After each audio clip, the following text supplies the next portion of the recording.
Violently they grabbed his arms as they tightly strapped each wrist. With the hellish look stood a strong-armed soldier, whip clenched in his fist.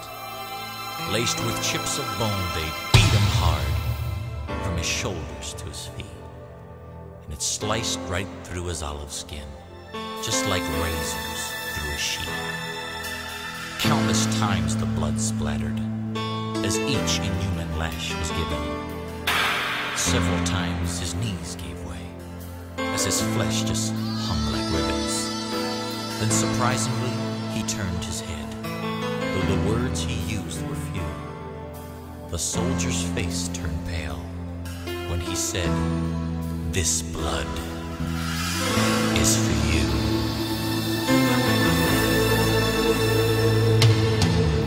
Uncaringly, they tossed a garment across his weakened form, and his blood pressure fell deathly low as the crowds began to swarm. They forced him to carry his cross uphill as his face they punched and smacked, while the splinters from the crisscross beam dug deep into his back. Through lack of sleep and dehydration, his tongue began to swell, and weakened by his loss of blood, this prophet teacher fell. And when he did, some blood splattered on a man named Simon's shoe. And as he bent to wipe it off, the prophet looked and said, "Simon, this blood is for you."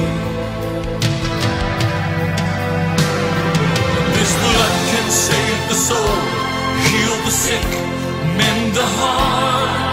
This blood can give you access to the very throne of God, and it still can go the distance through the pain to where you are. This blood is for you, the blood of the Lamb.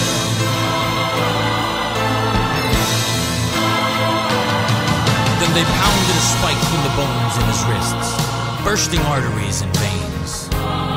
And as they dropped the cross in the hole they dug, his body convulsed with pain. Through an agony and torment that never a soul shall find, he tilts his face towards heaven with full control of his mind, with more love than any human heard before that time or since. He made a statement that to this day makes the strongest skeptic wince. He cried, "Father God, forgive them, for they know not what they do." And as he gave his life for those lost in sin, he was saying, "This blood is for you." And this blood can save the soul, heal the sick, mend the heart. This blood can give you access to the very throne of God, and it still can go the distance through the pain to where you are. This blood is for you. If you're lost and alone and your mind is confused, this blood is for you. If you feel like you have been hurt and abused, this blood is for you. The atoning, cleansing blood of the Lamb. This blood can save the soul, heal the sick, mend the heart.